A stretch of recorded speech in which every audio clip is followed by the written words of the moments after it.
Yang paling kami takutin itu justru adalah ketika melihat mustahik itu menyerah atau mustahik itu sudah kehilangan harapan gitu. Karena gini, sejatinya manusia itu tumbuh dari hatinya.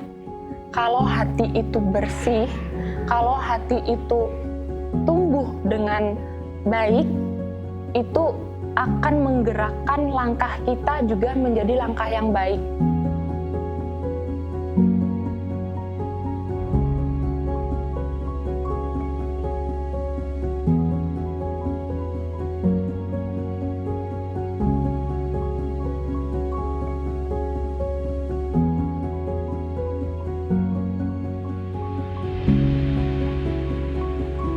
Pekerjaan Amil ini tidak hanya sekadar kita memberikan bantuan ya, bantuan material kepada mustahik gitu kan.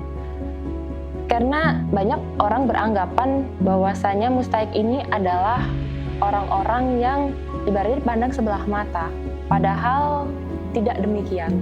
Kita di sini di Basnas ya, kita memberikan pendampingan kepada para mustahik untuk menjadikan mustahik itu lebih survive.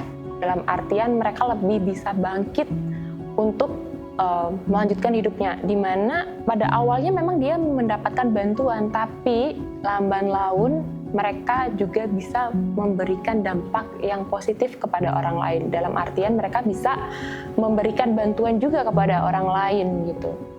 Jadi di Basnas ini mustahik tidak hanya diberikan bantuan modal usaha, tetapi juga pendampingan secara emosional dan juga spiritualnya. Tuh. Yang paling kami takutin itu justru adalah ketika melihat mustahik itu menyerah atau mustahik itu sudah kehilangan harapan gitu. Itu yang paling kita takutin. Karena selama ada harapan, maka proses mereka menjadi mandiri itu terus berjalan gitu. Nah, Basnas di sini hadir, kita memberikan bantuan melalui program. Bisa dibilang itulah yang menjadi stimulan awal bagi para mustahik ini untuk bisa menghidupkan kembali harapan mereka. Yang sulit itu bisa dibilang ketika mustahik sedang banyak membutuhkan, sementara program dan dana kita terbatas. Nah, di situ kan kita harus memilih mustahik mana yang kita masukkan terlebih dahulu ke program, mana mustahik yang kita tunda dulu mereka untuk mendapatkan program. Dan bisa dibilang itu cukup sulit bagi kita, karena di satu sisi kita sedang memberikan jalan harapan baru gitu untuk mustahik, tapi di sisi lain yang kita tunda tadi, kita sedang menunda mimpi mereka untuk hidup lebih baik. Itu yang bisa dibilang cukup sulit untuk kita di tim menentukan. Dan di situ kita paham sebenarnya pendayagunaan zakat ini tidak hanya tentang uang, tidak hanya tentang program gitu. Lebih jauh dari itu, pendayagunaan zakat ini bisa dibilang tentang menjaga harapan mustahik terus ada. Saya bertamu kepada salah satu calon penerima manfaat ya, para petani gitu kan. Saya sangat kaget mendengarkan cerita beliau, di mana beliau bercerita selama 3 tahun berturut-turut itu tidak pernah mendapatkan panen alias gagal panen. Parahnya lagi adalah beliau terhimpit kur, dan bahkan pada saat itu untuk makan pun mereka susah, di mana di dalam satu rumah itu terdiri dari seorang lansia dan istrinya, bahkan ada 2 anaknya, yang satu itu anaknya bercerai, yang satu anaknya itu berkeluarga dan suami istri dan punya cucu 2. Jadi ada 7 orang di dalam satu rumah, di mana yang bekerja di dalam rumah itu hanya bapak tersebut dan juga sang anak tadi gitu. Dan pada saat itu mereka bahkan sempat makan ya, karena saking terhimpitnya ekonomi mereka, makan itu 2 telur dibagi sama 7 orang tadi. Beneran itu. Serius, saya di situ tuh udah nahan banget ya. ada loh cerita yang seperti itu. Mereka petani, mereka bisa punya banyak gabah, bahkan mereka menyediakan beras untuk kita untuk membeli pun kita, ya alhamdulillah ya, untuk kita membeli beras pun kita bisa dengan mudah mengeluarkan uang itu. Tapi bayangkan mereka makan, padahal mereka yang punya lahan loh ya, bahkan mereka makan itu sangat susah. Bahkan bapak itu pas waktu saya bertamu ya, istrinya kan ke belakang tuh, bapaknya cerita dan menangis gitu. Bahkan saya menahan lapar untuk berangkat ke sawah. Bapaknya hanya membawa bekal nasi sama garam. Jadi telur tadi diberikan sama cucu dan juga anak-anak dan istrinya. Ya, dan ini real. Ini bukan di zaman dahulu, tapi ini zaman sekarang gitu. Di situ saya langsung kayak tertampar gitu ya, karena dalam kondisi kita yang ibaratnya kita bisa dengan mudah mendapatkan beras gitu, tapi mereka yang punya lahan pun justru harus terbatas untuk itu gitu. Karena sudah tidak ada harapan lagi, di mana mereka mencurahkan itu gitu. Di pendayagunaan sendiri ada namanya fungsi pendampingan. Pendampingan ini cukup intensif, bahkan bisa dibilang kita jadi sering ketemu sama mustahik. Bisa dibilang 1 bulan itu minimal 1 kali Pak, 1 kali ketemu mustahik. Bahkan kalaupun tidak ketemu, kita pasti ada komunikasi lewat WA, lewat telepon. Intensitas hubungan itu tadi yang bikin kita itu jadi dekat dengan mereka. Bahkan dekatnya ini kayak berasa keluarga sendiri gitu. Bisa jadi berasa orang tua kita gitu. Karena ya kita datang ke rumah mustahik, kita disambut hangat, disambut dengan senang. Pulang itu cium tangan, peluk cipika-cipiki gitu. Sampai tahap itu. Yang mana itu sama orang tua di rumah kan mungkin agak ini ya, jarang gitu. Mungkin pas Ramadan gitu. Nah, kita tuh sering gitu Pak. Salim, ini peluk. Rasa kehangatan itu Pak. Jadi kayak berasa orang tua kan. Kita itu kan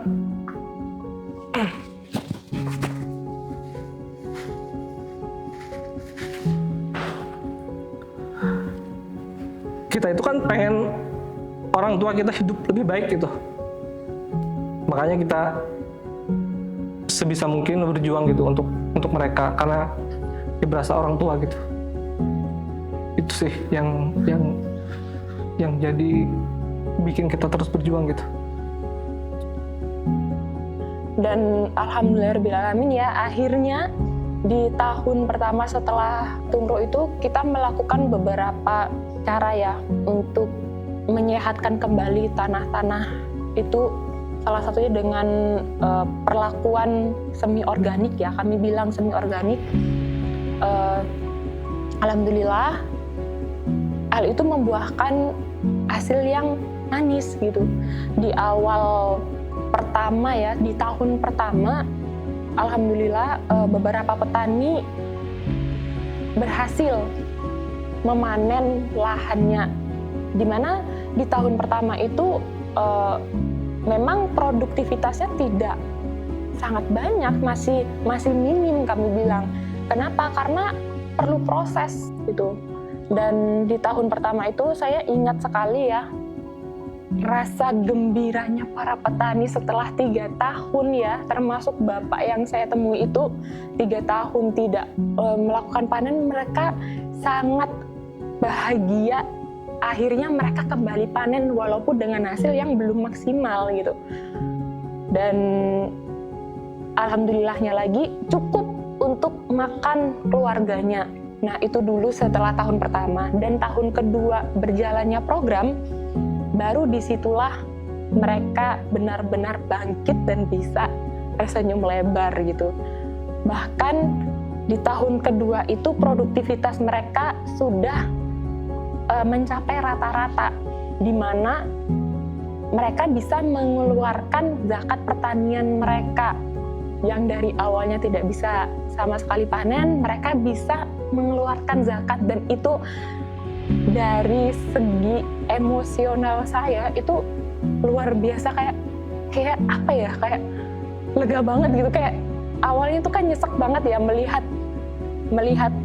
para petani tersebut untuk makan aja susah, tapi ketika melihat itu rasa kayak lega banget gitu. Dan alhamdulillah banget, itu bener-bener menciptakan sebuah kebahagiaan yang luar biasa bagi diri saya pribadi gitu, dengan keberhasilan panen mereka tadi. Terlebih mereka bisa menunaikan zakat mereka gitu.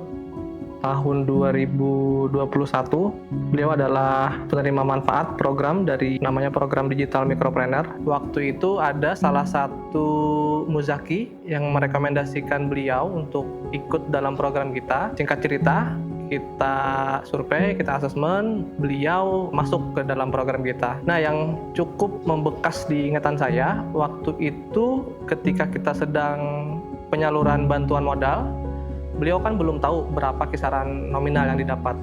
Waktu itu disampaikanlah bahwasanya bantuan yang didapatkan itu nilainya cuma sekitar 4 juta rupiah dan 1 buah smartphone, karena programnya berbasis digital. Waktu itu saya lihat beliau duduk di pojokan termenung sambil nunduk gitu. Nah, waktu saya deketin, ternyata mata beliau berkaca-kaca gitu, dan beliau sempat bilang ke saya gitu, beliau hampir sempat nyerah, bahkan hampir mau pulang kampung. Nah, waktu kita kasih bantuan modal itu muncul harapan lagi untuk beliau. Dan benar adanya, beliau tidak menyia-nyiakan bantuan itu. Sekarang beliau bisa dibilang menjadi UMKM yang cukup ternama di kota Banjarmasin. Beliau punya produk paru rempah, bagus produknya.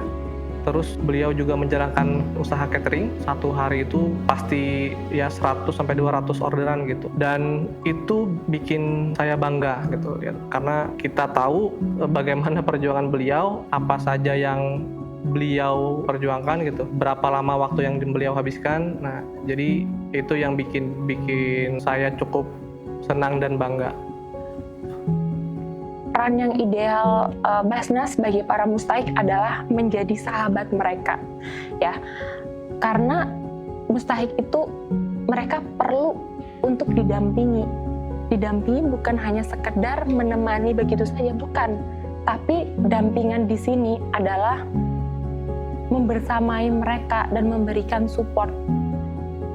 Karena gini, sejatinya manusia itu tumbuh dari hatinya. Kalau hati itu bersih, kalau hati itu tumbuh dengan baik, itu akan menggerakkan langkah kita juga menjadi langkah yang baik.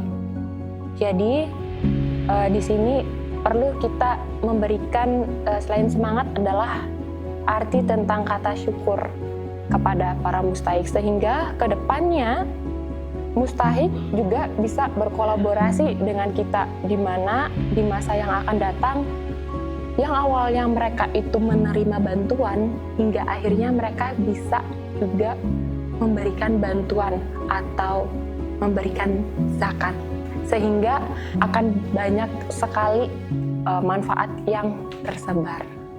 Kalau diibaratkan, memang rasanya itu seperti kita menanam pohon, Pak. Seperti menanam pohon, karena yang kita tanam belum bisa kita nikmati langsung kan. Perlu waktu, terus perlu kesabaran, perlu perawatan. Nah, pada akhirnya pohon itu tumbuh, subur, dan bisa memberikan manfaat. Kira-kira seperti itu.